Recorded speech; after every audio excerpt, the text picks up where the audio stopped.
আলহামদুলিল্লাহি রাব্বিল আলামিন।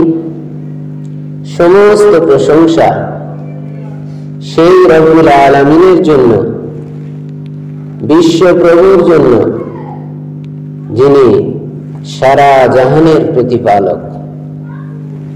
লিল্লাহ, আল্লাহর জন্য। আল্লাহ সম্পর্কে আমরা আলোচনা শুনেছি। আল্লাহ, তার পরিচয় কি? আল্লাহ রাব্বুল আলামিন পবিত্র কোরআনের মধ্যে তার পরিচয় তিনি দিয়ে দিয়েছেন।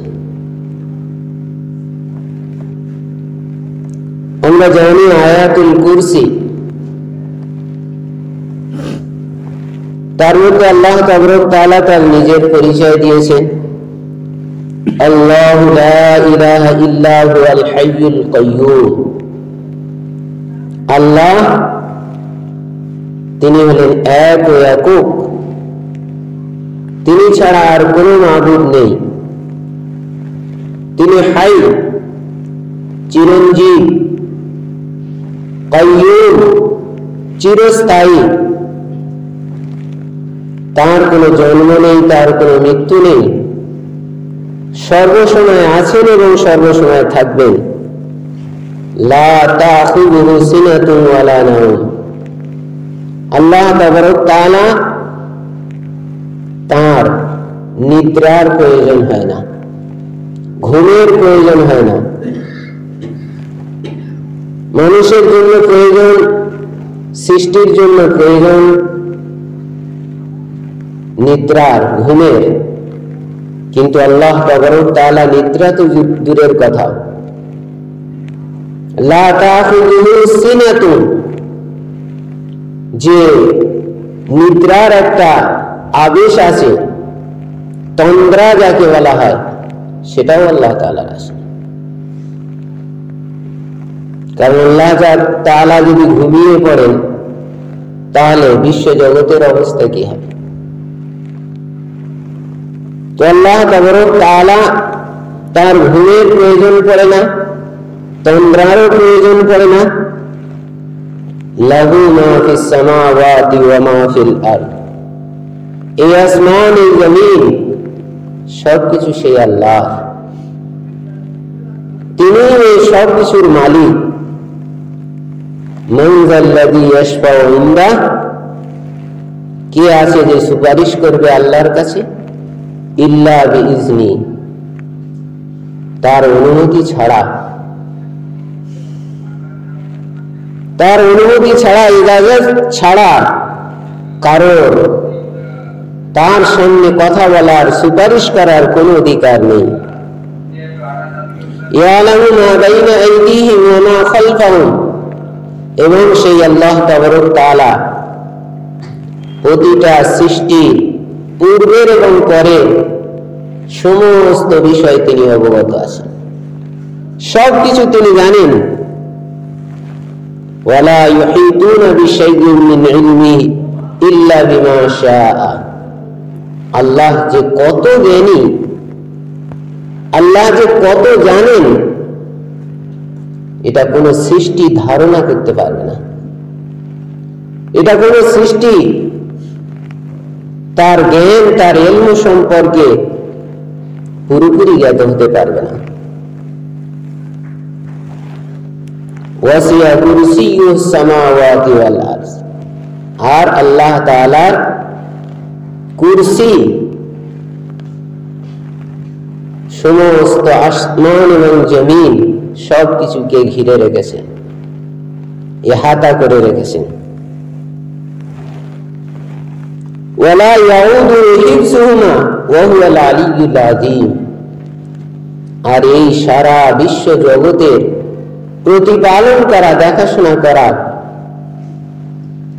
রক্ষা করা, রক্ষণাবেক্ষণ করা, এটা আল্লাহর জন্য কোনো কষ্টকর নয়।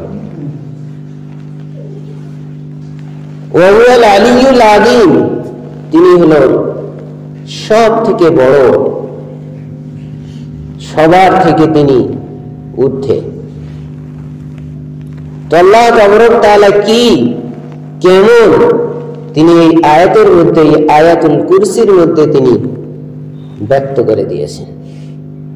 আর আল্লাহ তাবারক তাআলা তার পরিচয় তিনি অন্য একটা সূরার মধ্যে বলেছেন, কুল হুয়াল্লাহু আহাদ আল্লাহুস সামাদ লাম ইয়ালিদ ওয়া লাম ইউলাদ ওয়া লাম ইয়াকুল লাহু কুফুয়ান আহাদ। কুল হুয়াল্লাহু আহাদ, বলো আল্লাহ এক। আল্লাহুস সামাদ, এবং সেই আল্লাহ হলো অমুখাপেক্ষী, কারোর মুখাপেক্ষী নয়। আল্লাহ হলো এক,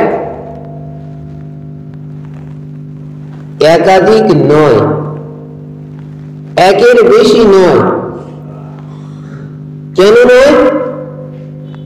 আল্লাহ তাবারক তাআলা তার জবাবও দিয়েছেন যে আল্লাহ তাআলা একের অধিক নয়। লাউ কানা ফীহিমা আলিহাতুন ইল্লাল্লাহ লাফাসাদাতা। আল্লাহ বলছেন এই পৃথিবীর নিয়ন্ত্রণকারী হলো একমাত্র আল্লাহ। যদি এই আল্লাহ ছাড়া যদি আরো আল্লাহকে মানো, বা আরো আল্লাহ যদি থাকে, তাহলে কি হবে? লাফাসাদাতা, এই পৃথিবী ধ্বংস হয়ে যাবে, চলবে না। আল্লাহ এক ছাড়া যদি দুই হয়, সেখানে মারপিট, মারামারি, ঝগড়া এগুলো হতে থাকে। কারণ আমরা জানি যে একটা দেশে একটাই রাজা থাকে। যদি রাজা দুজন হয়, তাহলে তারা দুজনেই তো মারাপিট করবে। একটা দেশে একটাই প্রধানমন্ত্রী থাকবে। যদি দুজন প্রধানমন্ত্রী হয়, তাহলে তারা দুজন ঝগড়া করবে, মারামারি করবে। তার দেশকে চালাবে কিভাবে? তো আল্লাহ তাবারক তাআলা খুব সহজ সরল দলিল দিয়ে, প্রমাণ দিয়ে তিনি প্রমাণ করেছেন যে আল্লাহ এক। একের অধিক যদি হতো আল্লাহ, তাহলে এই পৃথিবী চলতো না। কেন চলতো না? একজন আল্লাহ বলবে যে এখানে পানি দেওয়া হবে, আর একজন আল্লাহ বলবে যে না, এখানে পানি দেওয়া হবে না। দুজনে ঝগড়া শুরু করে দেবে। একজন আল্লাহ বলবে এই লোককে আমি মাফ করে দেবো, আর একজন আল্লাহ বলবে যে না, আমি একে মাফ করবো না। দুজনের ঝগড়া হবে।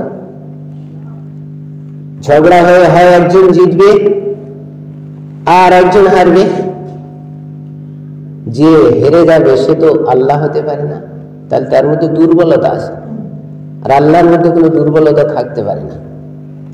এই জন্য কোন যুক্তিতে একের অধিক আল্লাহ হওয়া প্রমাণিত নয়, এটা কেউ প্রমাণ করতে পারবে না। আল্লাহ হলো এক, অদ্বিতীয়, তিনিই হলেন সর্বশক্তিমান। এই জন্য আল্লাহ বললেন কুল হুয়াল্লাহু আহাদ, বলো আল্লাহ হলো এক।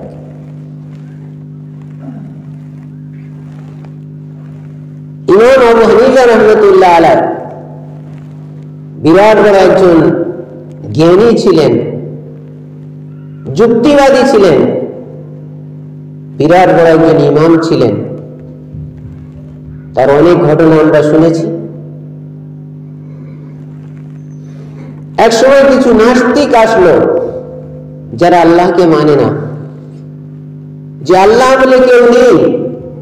এই পৃথিবীর চাঁদ, সূর্য, গ্রহ, নক্ষত্র যা কিছু চলছে সবকিছু এমনি এমনি হচ্ছে, আল্লাহর কোনো নিয়ন্ত্রণ নেই, বা আল্লাহ বলে কেউ নেই। ইমাম আবু হানিফা রাহমাতুল্লাহ আলাইহি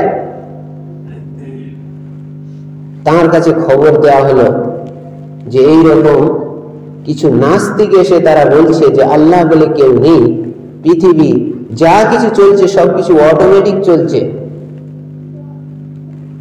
এর কোনো নিয়ন্ত্রণকারী বা নিয়ন্ত্রণ নেই। ইমাম আবু হানিফা রাহমাতুল্লাহ আলাইহি তিনি বললেন আচ্ছা ঠিক আছে, আমি সকাল 10টার সময় আমি তার কাছে যাচ্ছি, সেখানে গিয়ে আমি জবাব দেব।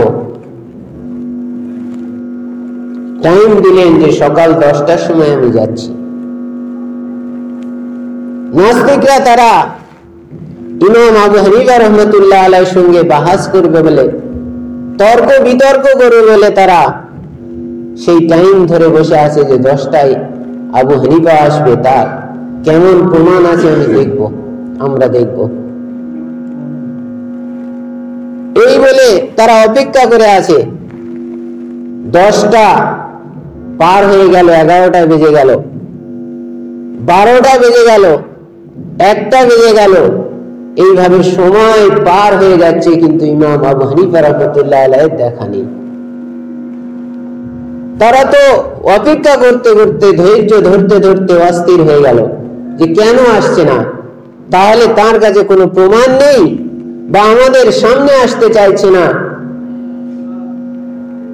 এই জন্য যে আমাদের কাছে পারবে না বলে। এই জন্য এইভাবে যখন বিকাল 4টে বেজে গেল, তখন ইমাম আবু হানিফা রহমতুল্লাহ আলাইহি আস্তে আস্তে তিনি এসছেন।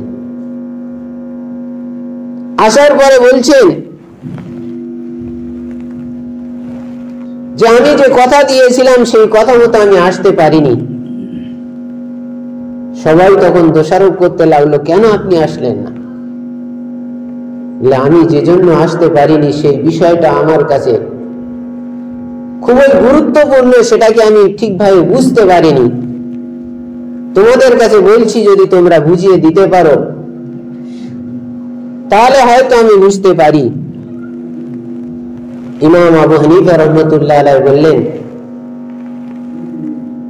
যে আমি ওই নদীর ওপারে গিয়েছিলাম একটা জরুরি কাজের জন্য, যে আমি টাইম মতো ফিরে চলে আসবো, 10টার আগে আগে আমি পৌঁছে যাব। কিন্তু যখন আমি এপারে আসতে যাব, তখন নদীর কিনারায় আমি দাঁড়িয়ে থাকলাম, কিন্তু কোনো নৌকা আমি পেলাম না। নদী একেবারে পানিতে ভরপুর হয়ে আছে, পার হওয়ার জন্য কোনো নৌকা আমি পেলাম না, আসার কোনো আমি রাস্তা পেলাম না। দাঁড়িয়ে আছি, অনেকক্ষণ দাঁড়িয়ে আছি, কোনো নৌকা পেলাম না। এইভাবে 1 ঘন্টা, 2 ঘন্টা, 3 ঘন্টা হতে হতে সময় পার হয়ে গেল, কিন্তু আসার কোনো আমি উপায় দেখতে পাচ্ছি না, কোনো নৌকা পেলাম না। তারপরে হঠাৎ দেখতে পেলাম যে কাছে একটা বিরাট বড় একটা গাছ রয়েছে, সেই গাছ হঠাৎ মাটি দিয়ে পড়ে গেল। কোনো লোক নেই, কোনো জন নেই, সঙ্গে সঙ্গে এমনিতেই তক্তা তৈরি হয়ে গেল। আবার সেই তক্তা নদীতে নেমে গিয়ে তক্তার সঙ্গে জুড়ে তাতে আবার এমনিতে পিরেক লেগে গেল, আর সুন্দর একটা নৌকা তৈরি হয়ে গেল। নৌকা তৈরি হয়ে গিয়ে সে নদীর উপরে ভাসছে। আমি এতক্ষণ অপেক্ষা করছিলাম নৌকার জন্য, সেই নৌকা সঙ্গে সঙ্গে তৈরি হয়ে গেল, একাই তৈরি হয়ে গেল। তাতে কোনো মাঝি নেই, চালানোর জন্য কোনো লোক নেই, আমার সামনে এসে দাঁড়িয়ে আছে। আমি তখন সেই নৌকায় উঠে গেলাম। সেই নৌকা আস্তে আস্তে আমাকে নিয়ে নদীর এপারে পার করে দিল। এতক্ষণ পর্যন্ত আমি সেখানে দাঁড়িয়েছিলাম, কোনো লোকজন কেউ ছিল না। হঠাৎ করে এই নৌকাটা হলো এবং আমাকে পার করে দিল। এতে আমি আল্লাহর শুকরিয়া আদায় করলাম এবং আমি তোমাদের কাছে এসেই উপস্থিত হয়েছি। কিন্তু এই বিষয়টা আমার বুঝে আসছে না। তখন সেই নাস্তিকগুলো তারা শুনে বলছে যে আপনি কি একটা পাগল? গাছ অটোমেটিক সে মাটিতে পড়ে যাবে, আবার অটোমেটিক সে তক্তা তা থেকে হয়ে যাবে, কেউ কাটবে না, কেউ কিছু করবে না, এমনিতে তক্তা হয়ে যাবে। আবার সেই তক্তা অটোমেটিক ভাবে এমনিতে জুড়ে যাবে, তাতে পিরেকও লাগবে, নৌকা তৈরি হয়ে যাবে। আবার নৌকা তৈরি হওয়ার পরে সে অটোমেটিক নিজে নিজে আপনাকে যে নদীর ওপার থেকে নিয়ে পারে পার করে দেবে, এটা আপনার কে বলেছে? এটা তো আমাদের মোটেই বিশ্বাস হয় না। আপনি আমাদের কাছে পাগলামি করছেন। ইমাম আবু হানিফা রাহমাতুল্লাহ আলাইহি বললেন যে পাগল আমি নয়, পাগল তোমরা। তোমরা বললে যে এই পৃথিবীটা অটোমেটিক চলছে, এর কোনো নিয়ন্ত্রণকারী নেই, কোনো খোদা নেই, কোনো আল্লাহ নেই, কোনো গড নেই, কেউ নেই। এমনিতে সূর্য উঠছে আবার ডুবে যাচ্ছে, চাঁদ উঠছে আবার ডুবে যাচ্ছে, সাগর মহাসাগর সবাই নিজের হুকুম নিজের মতো তারা চলছে। সামান্য যদি একটা গাছ থেকে নিজে নিজে তক্তা না হতে পারে, সামান্য যদি একটা নৌকা নিজে নিজে না হতে পারে, আর সামান্য একটা নৌকা যদি নিজে নিজে চলে আমাকে পার করে না দিতে পারে, তাহলে এই যে বিরাট বিশ্ব, এই বিশ্ব জাহানের মালিক না থাকলে, তার নিয়ন্ত্রণ না থাকলে কিভাবে চলতে পারে? পাগল আমি না তোমরা। তারা তো একেবারে চুপ হয়ে গেল। এর উত্তর তো দেওয়ার মতো কিছু নেই। যে সূর্য উঠছে আবার ডুবে যাচ্ছে, চাঁদ উঠছে আবার ডুবে যাচ্ছে, সময় মতো পানি হচ্ছে, সময় মতো সবকিছু চলছে, এমনকি জোয়ার ভাটা চলছে, সেগুলো একবার ঘড়ির কাঁটা ধরে 1 মিনিট এদিক ওদিক হচ্ছে না। কেউ কারোর সঙ্গে ধাক্কা লাগছে না, কেউ কারোর সঙ্গে কোনো রকমের কোনো বিশৃঙ্খলা হচ্ছে না। কে করছে এটা? আল্লাহ তাআলা, একমাত্র আল্লাহ তাআলা। সেই জন্য আল্লাহ তাবারক তাআলা তিনি বলছেন যে লাহু মা ফিস সামাওয়াতি ওয়াল আরদ, সেই আল্লাহ তাবারক তাআলা আসমান এবং জমিনকে তিনি নিয়ন্ত্রণ করছেন। আল্লাহ তাবারক তাআলা তিনি এক। কুল হুয়াল্লাহু আহাদ, বলো আল্লাহ এক। আল্লাহুস সামাদ, আর আল্লাহ তাআলা কারোর মুখাপেক্ষী নয়। সৃষ্টি, সমস্ত সৃষ্টি আল্লাহ ছাড়া সবাই মুখাপেক্ষী, অপরের সাহায্য ছাড়া সে চলতে পারে না। জিবরাইল কত বড় ফেরেশতা, এক সময় তার নিজের রূপ নিয়ে তিনি দাঁড়িয়েছিলেন। আল্লাহ নবী সাল্লাল্লাহু আলাইহি সাল্লাম দেখছেন যে পুরো আকাশটাকে ঘিরে ফেলেছে, এত বড় ফেরেশতা, কিন্তু সে আল্লাহর মুখাপেক্ষী। আল্লাহর হুকুম ছাড়া সে এক পাও তুলতে পারবে না। সমস্ত সৃষ্টি হলো আল্লাহর মুখাপেক্ষী, অন্যের প্রয়োজন ছাড়া সে চলতে পারে না। কিন্তু একমাত্র আল্লাহ তাবারক তাআলা এমন একজন আল্লাহ, তিনি কারোর মুখাপেক্ষী না। সারা বিশ্বের মানুষ যদি আল্লাহ তাবারক তাআলার ইবাদত করে, তাহলে আল্লাহ তাবারক তাআলার শক্তি এক বিন্দু বাড়বে না। আল্লাহ তাআলার শক্তি এক বিন্দু বাড়বে না। আর যদি সারা বিশ্বের মানুষ যদি আল্লাহর বিরোধিতা করে, আল্লাহকে না মানে, তাহলে আল্লাহর শক্তি এক বিন্দু কমবে না। তিনি সর্বশক্তিমান আছেন এবং থাকবেন। কিন্তু দুনিয়ার মানুষ যদি সবাই ভোট দেয়, সবাই যদি মেনে নেয়, তাহলে সে একজন প্রধানমন্ত্রী।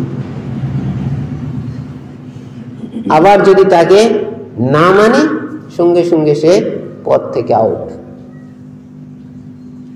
বাংলাদেশের প্রধানমন্ত্রী শেখ হাসিনা ছিল, কত গর্ব এবং অহংকার করে বড় বড় আলেমদেরকে ধরে ধরে সে জেলে বন্দি করেছিল, সবাই সাপোর্ট করেছিল, প্রধানমন্ত্রী হয়েছিল।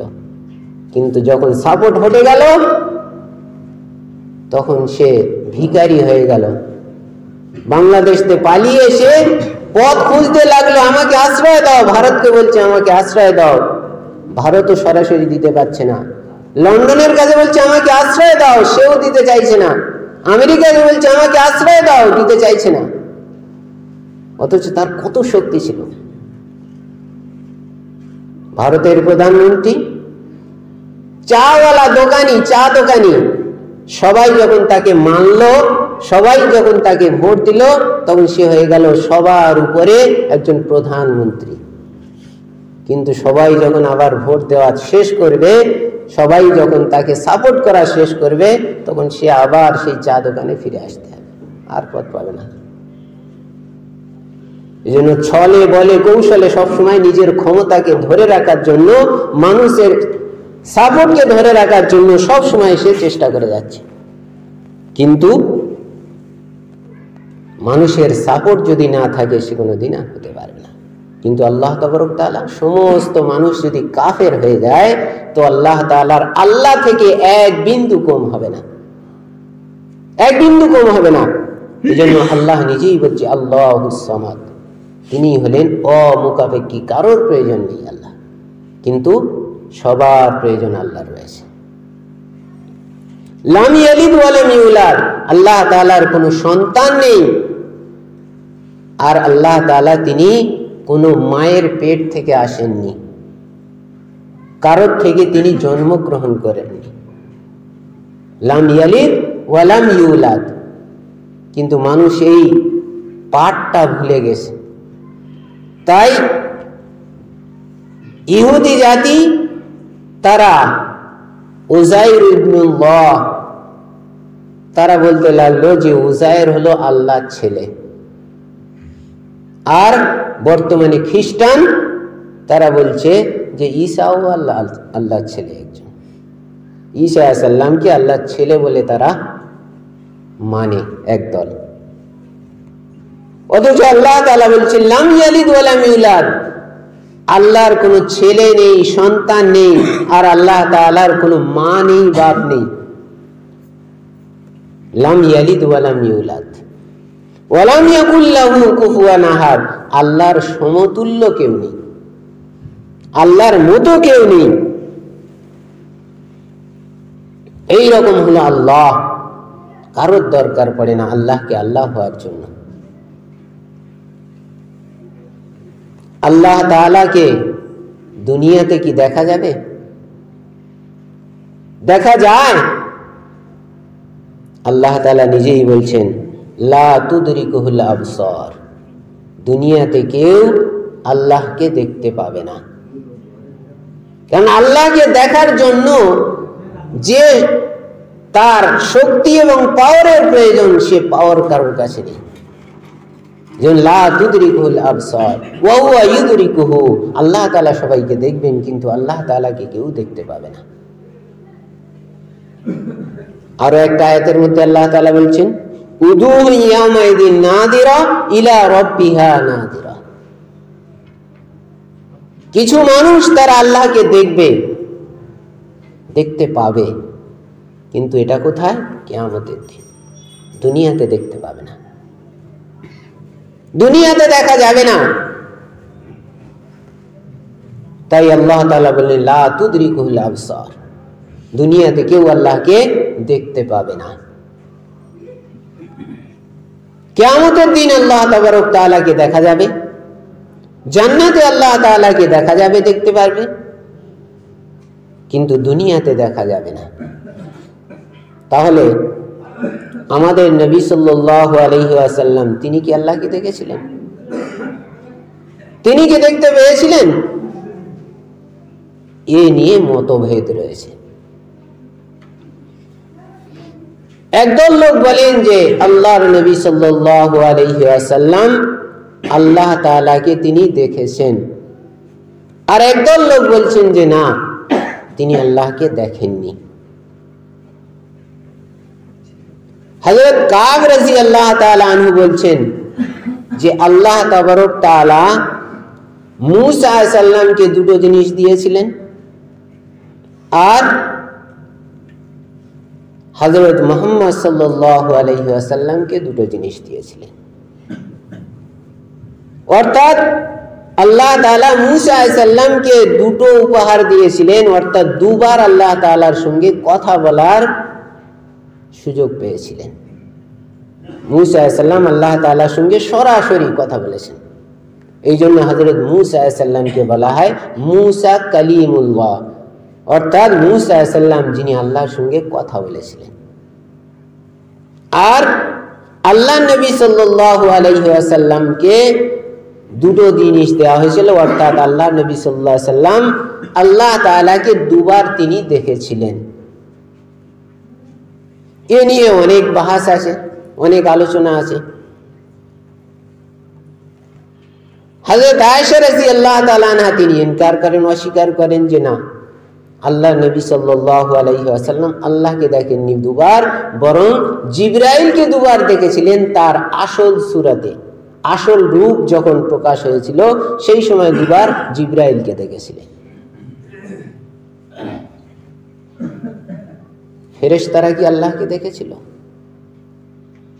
ফেরেশতারা, আজরাইল অনেক বড় ফেরেশতা, জিবরাইল অনেক বড় ফেরেশতা, ইসরাফিল অনেক বড় ফেরেশতা, তারাও কি আল্লাহকে দেখেছে না দেখেনি?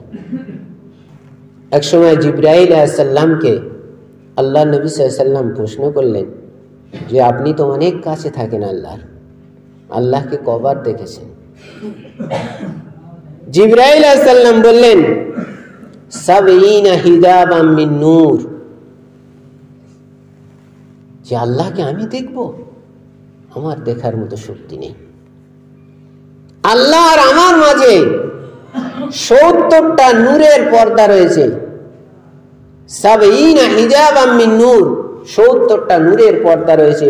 ওই পর্দার কাছে যদি আমি যাই তাহলে আমি জ্বলে পুড়ে ছারখার হয়ে যাব, কাছে যেতে পারবো না। এই জন্য জিবরাইল আলাইহিস সালাম যখন আল্লাহ নবী সাল্লাল্লাহু আলাইহি ওয়াসাল্লামকে নিয়ে ৭ আসমান ভেদ করে যখন সিদরাতুল মুনতাহায় পৌঁছে গিয়েছিলেন, তখন আল্লাহ নবীকে বললেন যে আমি জিবরাইল, আর আমি আগে যেতে পারবো না, অনুমতি নেই, আপনি এবার এখান থেকে একাই যান। আল্লাহ নবীকে ছেড়ে দিয়েছিলেন।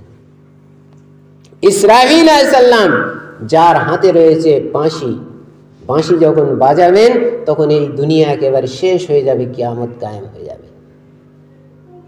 সবসময় বাঁশিটা মুখে দিয়ে উপরের দিকে চেয়ে আছেন আল্লাহর হুকুম কখন আসবে। তিনি কি আল্লাহকে দেখেছেন? তিনি বলছেন না, আমিও আল্লাহকে দেখি। ৭০টা পর্দা রয়েছে আমার আত্মার মাঝখানে, আমিও দেখা পাই না। আল্লাহকে দুনিয়াতে কেউ দেখতে পারবে না, এমনকি ফেরেশতারাও দেখেননি। হ্যাঁ, দুনিয়ায় মানুষ দেখতে পারে, তবে সেটা স্বপ্নের মাধ্যমে। স্বপ্নের মাধ্যমে অনেক বুজুর্গরা তারা আল্লাহকে দেখেছেন। ইমাম আহমদ ইবনে হাম্বল রাহমাতুল্লাহ আলাইহি তিনি এক সময় ঘুমিয়ে ঘুমিয়ে আল্লাহর সঙ্গে সাক্ষাৎ করছেন। আল্লাহর নূর এবং আল্লাহর তাজাল্লি প্রকাশ হয়েছে। ইমাম আহমদ ইবনে হাম্বল রাহমাতুল্লাহ আলাইহি খুব খুশি হয়ে গেলেন, আল্লাহর সঙ্গে জিয়ারত হয়ে গেছে। তো এই সময় তিনি আল্লাহর কাছে প্রশ্ন করলেন যে হে আল্লাহ, আপনার নৈকট্য লাভ করার জন্য, আপনার কাছাকাছি হওয়ার জন্য কোন আমলটা সব থেকে প্রিয়? আল্লাহ তাবারক তাআলা তখন বললেন যে আমার থেকে যে কথাটা বার হয়েছে সেইটার বেশি বেশি তেলাওয়াত করা, অর্থাৎ কালামুল্লাহ, যেটা আল্লাহর কালাম বা আল্লাহর কথা বলা হয়, অর্থাৎ এই কোরআন শরীফ। কোরআন শরীফ যদি বেশি বেশি পড়ো, যত বেশি পড়বে তত আমার নৈকট্য লাভ করবে, আমার কাছাকাছি হতে পারবে। ইমাম আহমদ রহমতুল্লাহ আলাইহি আবার প্রশ্ন করলেন যে হে আল্লাহ, এই কোরআন শরীফ পড়লে যদি আপনার নৈকট্য লাভ করা যায় তাহলে সেটা বুঝে পড়তে হবে না না বুঝে পড়তে হবে? কত বড় ইমাম তিনি ছিলেন যে আল্লাহর সঙ্গে জেনে নিচ্ছেন, প্রশ্ন করছেন, আল্লাহ উত্তর দিচ্ছেন স্বপ্নের মধ্যে। আল্লাহ তাবারক তাআলা বললেন বিফাহমিন ওয়া বিগাইরি ফাহমিন, বুঝে পড়লে এবং না বুঝে পড়লে উভয়টার মাধ্যমে তুমি আল্লাহর নৈকট্য লাভ করতে পারবে। সুবহানাল্লাহ, কত সুযোগ আমাদের করে দিয়েছে। তিনি প্রশ্ন করে বিরাট একটা বিষয়কে তিনি পরিষ্কার করে দিয়েছেন। অনেক মানুষ বলে থাকে যে কোরআন বুঝি না, পড়বো কি? কিন্তু না, না বুঝলেও পড়তে হবে। বোঝা তো খুব ভালো জিনিস, চেষ্টা করা দরকার, কিন্তু না বুঝলেও পড়তে হবে। এর দ্বারাও আল্লাহর নৈকট্য লাভ করা যায়। তো দুনিয়াতে স্বপ্নের মাধ্যমে আল্লাহ তাআলাকে দেখা যায়, আখিরাতে আল্লাহ তাবারক তাআলাকে দেখা যাবে। সবাই দেখতে পারবে, মুমিন যারা হবে, জান্নাতি যারা হবে, তারা আল্লাহকে দেখতে পাবে। হযরত সাঈদ ইবনে মুসাইয়্যিব রাদিয়াল্লাহু তাআলা আনহু এক সময় হযরত আবু হুরায়রা রাদিয়াল্লাহু তাআলা আনহুর সঙ্গে সাক্ষাৎ করতে গেছেন। হযরত আবু হুরায়রা রাদিয়াল্লাহু তাআলা আনহু খুব খুশি হলেন এবং দোয়া করলেন যে আল্লাহ তাবারক তাআলা যেন আমাদের দুজনকে জান্নাতের বাগানে সাক্ষাৎ করার সুযোগ দেয় এবং জান্নাতের বাজারে যেন সাক্ষাৎ করার সুযোগ দেয়। হযরত সাঈদ রাদিয়াল্লাহু তাআলা আনহু বললেন যে জান্নাতের বাগান এবং জান্নাতের বাজারও থাকবে, মার্কেটও থাকবে?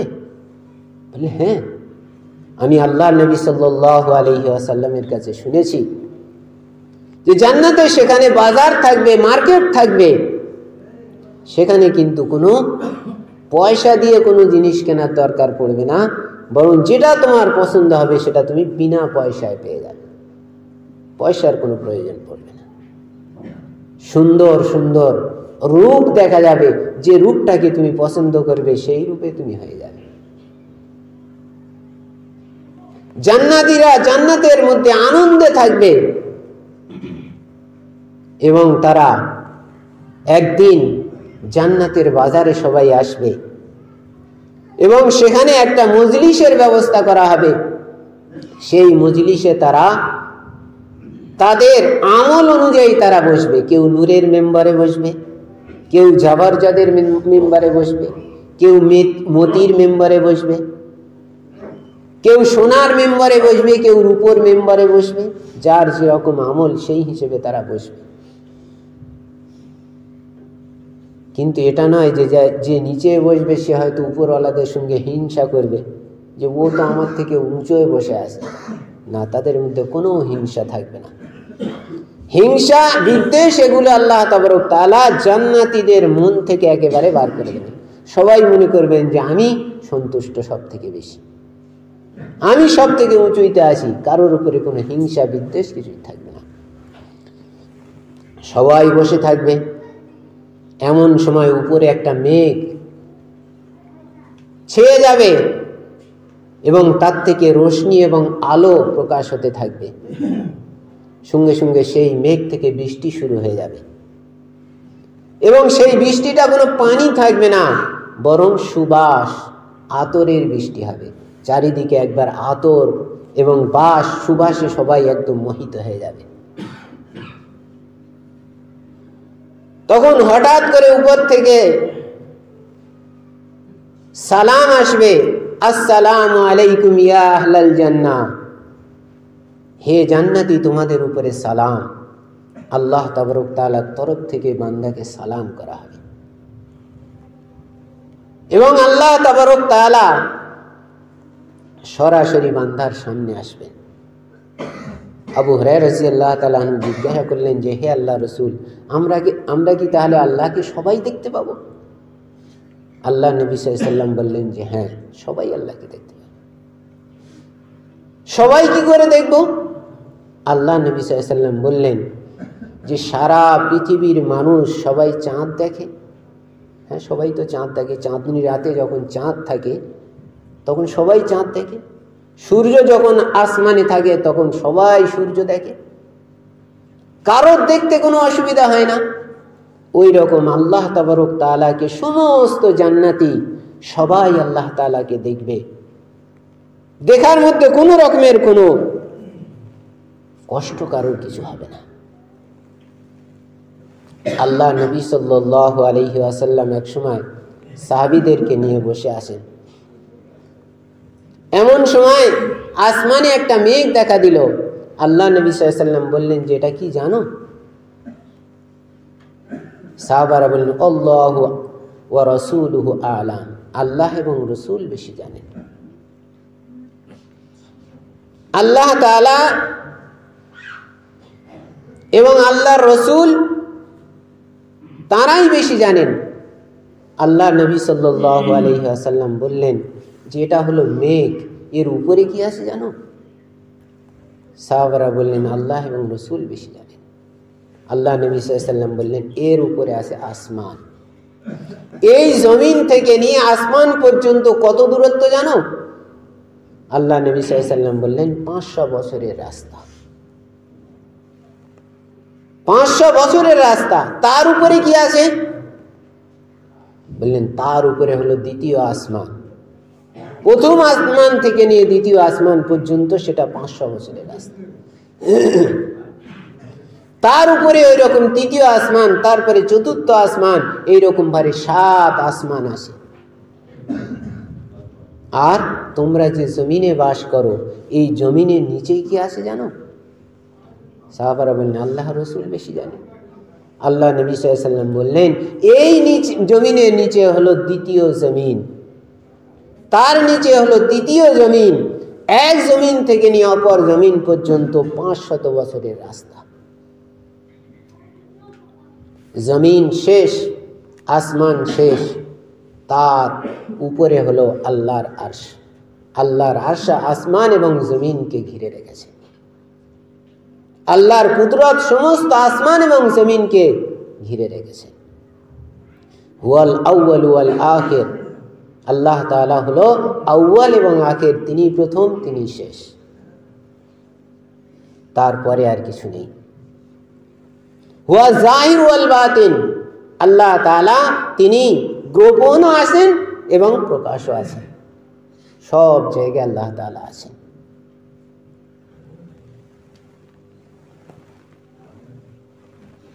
আল্লাহ তাবারক তাআলা আমরা জানি যে আল্লাহ বলে আমরা ডাকি,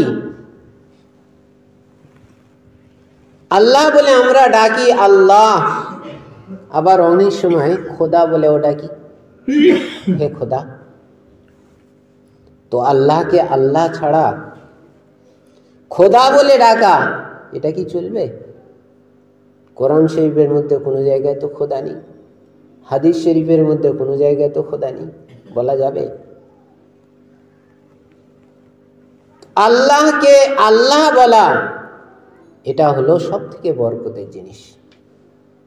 কিন্তু আল্লাহ ছাড়া আল্লাহকে অন্য নাম দিয়ে ডাকা, যেমন ইংরেজরা ডাকে গড,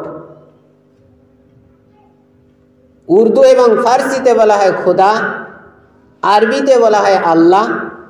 আরবিতে কিন্তু আরব ওয়ালারা তারা আল্লাহ ছাড়া অন্য কোনো শব্দ জানে না, তারা আল্লাহই ব্যবহার করে। তো এই আল্লাহর পরিবর্তে খোদা ব্যবহার করা বা অন্য কোনো শব্দ ব্যবহার করা এটা চলবে?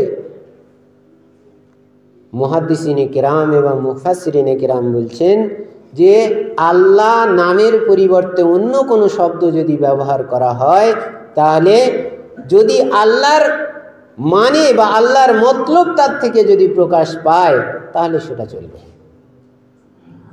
কিন্তু কোনো ধর্মের যদি প্রতীক হিসাবে হয় তাহলে কিন্তু সেটা চলবে না। যেমন আল্লাহকে আমরা আল্লাহ বলি, আল্লাহ মানে যা খোদা দিয়ে সেই কথাই বোঝানো হয়।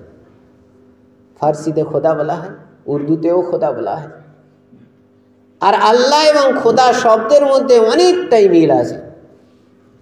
খোদা আসলে হলো দুটো শব্দ দিয়ে মিলে হয়েছে খোদ আ। খোদ মানে নিজে নিজে আসা, খোদা মানে তিনি স্বয়ম্ভু নিজে নিজেই এসছেন, কারোর মুখাপেক্ষী নয়।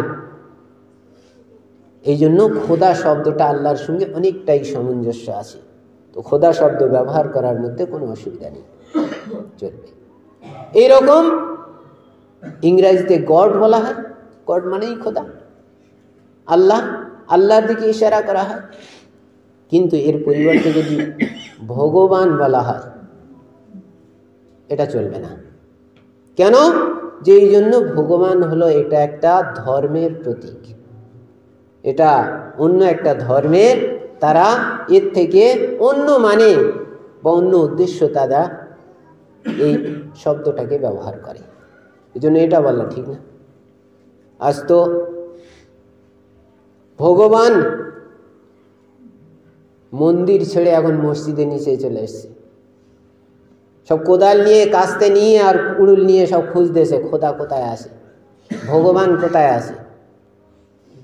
সাম্বালের উত্তরপ্রদেশের মসজিদের নিচে তারা খোদাকে দেখতে পেয়েছে, ভগবানকে দেখতে পেয়েছে, যে সেখানে তার ভিতরে তার নিচে ভগবান আছে। খুঁজে গেল, খুঁজে খুঁজে পায়নি, চলে গেল। চলে গেলে আবার পুলিশ নিয়ে, বন্দুক নিয়ে সব কিছু নিয়ে এসছে। খোদাকে বার কোথায় মনে হচ্ছে এই মসজিদের নিচে ঘাপটি মেরে আছে, তাই খুঁজে বার করতে হবে। তো সেই ভগবানকে খুঁজে বার করতে গিয়ে 4টে মুসলমানকে শহীদ করে দেওয়া হয়েছে। অতএব তারা ভগবান নিয়ে তারা সন্দেহের মধ্যে আছে, সংশয়ের মধ্যে আছে, কোথায় আছে খুঁজে পাচ্ছে না কোথায়। শেষে মসজিদের নিচে এসে লুকিয়ে আছে, সেখান থেকে খুঁজে খুঁজে তারা বার করছে। কিন্তু আমাদের আল্লাহ একেবারে স্পষ্ট, এর মধ্যে কোনো রকমের কোনো ভেজাল নেই, কিছুই নেই। আল্লাহ সর্বশক্তিমান, সব জায়গায় আছেন, সব জায়গায় তাকে পাওয়া যাবে, সর্ব অবস্থায় তাকে পাওয়া যাবে। তো এই জন্য এই আল্লাহ শব্দ যদি ব্যবহার করা হয় তাহলে এর দ্বারা বরকত পাওয়া যাবে, আর এটা খুব ভালো জিনিস। কিন্তু এই আল্লাহর পরিবর্তে এমন কোনো শব্দ ব্যবহার করা যেটা তার মানে এবং মতলব বলে দেয়, সেই শব্দগুলো ব্যবহার করা চলবে। যেমন আল্লাহ বলা, খোদা বলা, গড বলা বা অন্য কোনো ভাষায় যদি সেই আল্লাহর দিকে ইঙ্গিত করে তাহলে সেই শব্দগুলো ব্যবহার করা চলবে। কিন্তু কোনো ধর্মের যদি প্রতীক হিসেবে হয়, কোনো ধর্মের যদি বৈশিষ্ট্য হিসেবে হয়, তাহলে কিন্তু সেটা ব্যবহার করা চলবে না।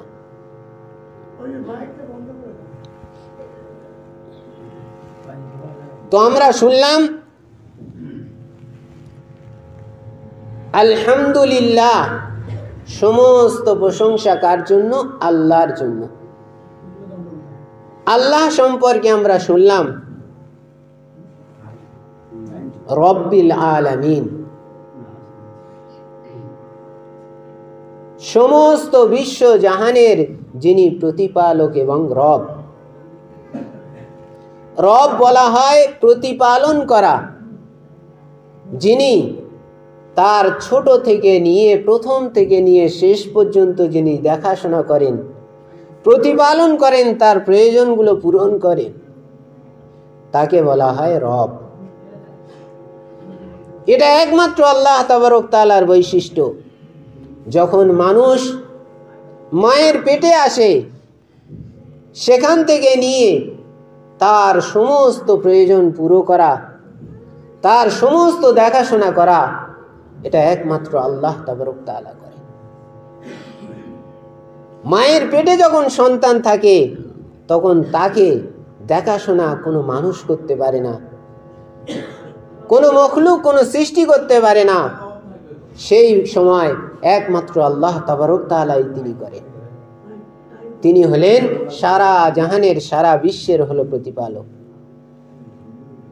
তো রব্বুল আলামিন, সারা জাহানের যিনি প্রতিপালনকারী রব, আল্লাহ তাবারক তাআলা সর্বপ্রথম তিনি সমস্ত রূহকে সৃষ্টি করেছিলেন। যত মানুষ, যত মখলুক এই পৃথিবীতে আল্লাহ তাবারক তাআলা পাঠাবেন, সমস্ত মানুষের রূহকে আল্লাহ তাবারক তাআলা তিনি এক জায়গায় করলেন, যাকে বলা হয় আলামে আরওয়াহ। এবং আল্লাহ তাআলা জিজ্ঞাসা করলেন সমস্ত রূহকে, আলাস্তু বিরব্বিকুম, আমি কি তোমাদের রব? আমি কি তোমাদের প্রভু? আমি কি তোমাদের প্রতিপালক? সবাই তখন বলেছিলেন বালা, কলু বালা। সমস্ত রূহ তখন বলেছিলেন নিশ্চয়, আপনি হলেন আমাদের রব, আপনিই হলেন আমাদের প্রতিপালক, আপনি হলেন আমাদের প্রভু। তো সর্বপ্রথম সেখানে জিজ্ঞাসা করা হয়েছে এবং সেখানে মানুষ অঙ্গীকার করেছে। আর যখন মানুষ মৃত্যুবরণ করে আখিরাতের প্রথম ঘাটিতে পৌঁছাবে, কবরে পৌঁছাবে, সেখানে ওই রব নিয়ে প্রশ্ন করা হবে। প্রশ্ন করা হয়, মার রব্বুকা, তোমার রব কে, তোমার প্রতিপালক কে, তোমাকে কে প্রতিপালন করেছে, তোমার প্রয়োজনগুলো কে পূরণ করেছিল। মার রব্বুকা, তোমার রব কে। যদি সে মুমিন হয় এবং মুসলমান হয়, তাহলে সে বলবে রব্বি আল্লাহ, আমার রব তো আল্লাহ, আমার প্রতিপালক একমাত্র আল্লাহ। এবং কবরে আরো প্রশ্ন হবে, মান রব্বুকা, মান নবিয়ুকা, তোমার নবীকে। তখন সে যদি নবীর তরিকা মতো চলে থাকে, নবীকে যদি মেনে থাকে, তাহলে সে বলবে আমার নবী হলো মুহাম্মাদুর রাসূলুল্লাহ সাল্লাল্লাহু আলাইহি ওয়াসাল্লাম। আর যদি দুনিয়াতে সে আল্লাহর নবীকে না মেনে থাকে, আল্লাহর নবীর সুন্নত অনুযায়ী যদি না চলে থাকে, তাহলে কিন্তু সে জবাব দিতে পারবে না। আর এই যে সওয়াল জবাবগুলো হবে, এগুলো আরবিতে হবে, বাংলাতে হবে না বা অন্য কোনো ভাষাতে হবে না, আরবি ভাষাতে হবে। তাহলে কিভাবে জবাব দেবে? আল্লাহ তাবারক তাআলা তাদের মধ্যে আরবি বলার এবং আরবি বোঝার ক্ষমতা দান করবে। কারণ আমরা দেখেছি যে অনেক মানুষ স্বপ্নের মধ্যে আরবি বলছে, স্বপ্নের মধ্যে ইংরাজি বলছে, স্বপ্নের মধ্যে অনেক কিছু বলছে। বা অনেক সময় অনেক মানুষের জিন চাপে, তখন সে আরবি বলতে থাকে, হিন্দি বলতে থাকে, অনেক কিছু বলতে থাকে। তো তার আমল তার আরবি বলাবে, আমল তখন কথা বলবে, আরবিতে কথা বলবে যে আমার রব হলো আল্লাহ, আমার নবী হলো মুহাম্মদ সাল্লাল্লাহু আলাইহি সাল্লাম, আমার দ্বীন হলো ইসলাম। এই রব যদি মানুষ দুনিয়াতে মেনে থাকে, তার কাছে নত হয়ে থাকে, তাহলে সে জবাব দিতে পারবে। এই জন্য আল্লাহ তাবারক তাআলা এই পবিত্র কোরআনের প্রথম সূরার প্রথম লাইনে তিনি বললেন আলহামদুলিল্লাহি রব্বিল আলামিন। রবের কথা তিনি নিয়ে এসেছেন, যে সমস্ত প্রশংসা সেই আল্লাহর জন্য যিনি বিশ্ব জাহানের প্রতিপালক রব। রবের কথা নিয়ে এসেছেন, যে সর্বপ্রথম সেখানে রবের কথা আলোচনা হয়েছে, মৃত্যুর পরে সেখানেও রবের কথা আলোচনা হয়েছে, এবং দুনিয়াতেও সেই রব নিয়ে যে চলবে, রবের নির্দেশ অনুযায়ী যে চলবে, সে কবরেও সেই রব বলে দাবি করতে পারবে এবং জবাব দিতে পারবে। এই জন্য ফেরাউনের কাছে যখন হযরত মূসা আলাইহিস সালাম গিয়েছিলেন, তখন মূসা আলাইহিস সালাম বললেন যে এই বিশ্ব জাহানের প্রতিপালক হলো আল্লাহ রব্বুল আলামিন, বিশ্ব জাহানের রব প্রতিপালক হলো আল্লাহ। ফেরাউন জিজ্ঞাসা করলো ওমা রব্বুল আলামিন,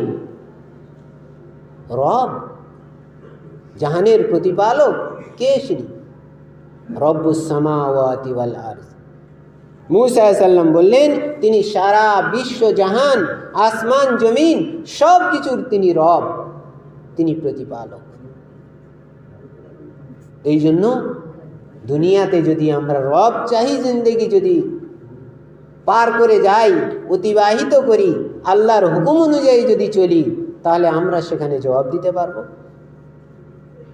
যে ইকরার এবং যে অঙ্গীকার আমরা আলামে আরওয়াহে আত্মার জগতে করে এসেছিলাম, সেই অনুযায়ী আমরা জবাব দিতে পারব। আর যদি আমরা মন চাহি জীবনযাপন করি, মন যা বলবে সেই অনুযায়ী যদি আমরা চলি, রবকে যদি আমরা পাশে রেখে দিই, প্রতিপালককে যদি আমরা পাশে রেখে দিই, তাহলে কিন্তু সেখানে আমাদের মুখ থেকে জবাব পার হবে না। দুনিয়াতে যত আমরা রটে যাই, যত আমরা মুখস্থ করে যাই, সেখানে কিন্তু সেই জবাব আর তার মুখ থেকে বার হবে না। আমাল তার জবাব দেবে, আর আমল যদি না করে যাই, তাহলে কিন্তু সে জবাব আমাদের আসবে না। এই জন্য দুনিয়াতে আমাদের রব চাই জীবন যেমন করতে হবে, আমাদের যত কিছু প্রয়োজন আছে সব কিছু আল্লাহর হুকুম অনুযায়ী আমাদের পুরো করতে হবে। এই নয় যে আমরা সব কিছু ছেড়ে দিয়ে জঙ্গলে চলে যাব, বরং আল্লাহ তাআলা সব কিছুর একটা নিয়ম বেঁধে দিয়েছেন যে এই নিয়মে তুমি করো, যে কাজ করবে তুমি এই নিয়মে করো। এই জন্য হাদিস শরীফের মধ্যে এসছে যে আদ-দুনিয়া সিজনুল মুমিন, দুনিয়াটা হলো মুমিনের জন্য কয়েদখানা, জেলখানা। জেলখানায় যারা আছে তারা ইচ্ছা করলে খেতে পারবে? পারবে না। তারা ইচ্ছা করলে কোনো জায়গায় যেতে পারবে? পারবে না। তারা ইচ্ছা করলে কোনো কিছু করতে পারবে? পারবে না। যদি অনুমতি থাকে কোনো কাজের তাহলে সেই কাজটা করতে পারবে, যদি অনুমতি না থাকে তাহলে সে কাজ কোনো সময় সে করতে পারবে না জেলখানার মধ্যে। তো ওই রকম একজন মুমিন, একজন মুসলমান, একজন আল্লাহওয়ালা, একজন রবওয়ালা সেই হবে যে আল্লাহর হুকুম অনুযায়ী চলবে, যে আল্লাহর হুকুম এখানে আমার অনুমতি দিয়েছে কিনা। যদি দিয়ে থাকে তাহলে সেই কাজটা একজন মুমিন করবে, আর যদি তার অনুমতি না থাকে তাহলে কিন্তু মুমিন সে কাজ করতে পারে না। কারণ দুনিয়াটা হলো একটা মুমিনের জন্য কয়েদখানা শুরু। জান্নাতুল কাফির, কিন্তু কাফেরদের জন্য দুনিয়াটা হলো জান্নাত। জান্নাতে যেরকম যা কিছু মনে আসবে সে করতে পারে, যা চাইবে সে পেয়ে যাবে, যা মনে উঠবে সে করে নেবে। তো ওই রকম একজন কাফের, একজন অবিশ্বাসী যে আল্লাহকে রব বলে মানে না, আল্লাহকে প্রভু বলে মানে না, তার জন্য সব রকমের রাস্তা খোলা। আজ ইউরোপ, আমেরিকা, সারা বিশ্বের মধ্যে মানুষ আল্লাহকে ছেড়ে দিয়ে কত রকমের পন্থা অবলম্বন করছে। সে জায়েজ না নাজায়েজ, হালাল না হারাম, তার দিকে কোনো লক্ষ্য নেই। কাফেরদের জন্য জায়েজ করতে পারে, কারণ তাদের এই 60 থেকে 70 বছরের এই জীবনের মধ্যে তারা করবে, এর বাকি তো আর করতে পারবে না। যখন চোখ দুটো বন্ধ হয়ে যাবে তখন জেলখানা। তো আখিরাত একজন মুমিনের জন্য তার জান্নাত, যা কিছু চাইবে সে পেয়ে যাবে, কিন্তু কাফেরদের জন্য হলো কয়েদখানা, কয়েদখানা শুরু। এই জন্য বলা হয়েছে যে একজন মুমিনের জন্য দুনিয়াটা হলো জেলখানা, কয়েদখানা, সিজনুল মুমিন। সেই জন্য আল্লাহর হুকুম সব সময় মেনে চলা দরকার। তো আমরা সবাই চেষ্টা করব যে আমরা আল্লাহর এবং রবের হুকুম অনুযায়ী চলব। কারণ আমরা সূরা ফাতিহা সবসময় পড়ছি, প্রতিটা নামাজে আল্লাহ তাবারক তাআলা সূরা ফাতিহা পড়া জরুরি করে দিয়েছে। সেখানে আমরা ইকরার করছি যে আলহামদুলিল্লাহি রাব্বিল আলামিন, সমস্ত প্রশংসা রব্বুল আলামিনের জন্য। রব বলে আমরা যখন পড়ছি, মানছি, তো সেই রবের হুকুম অনুযায়ী আমরা চলার চেষ্টা করি, তাহলে আমাদের জীবন দুনিয়াতে সার্থক হবে, আখিরাতেও সার্থক হবে, সুখময় হবে। আল্লাহ তাআলা আমাদের আমল করার তৌফিক দান করুন।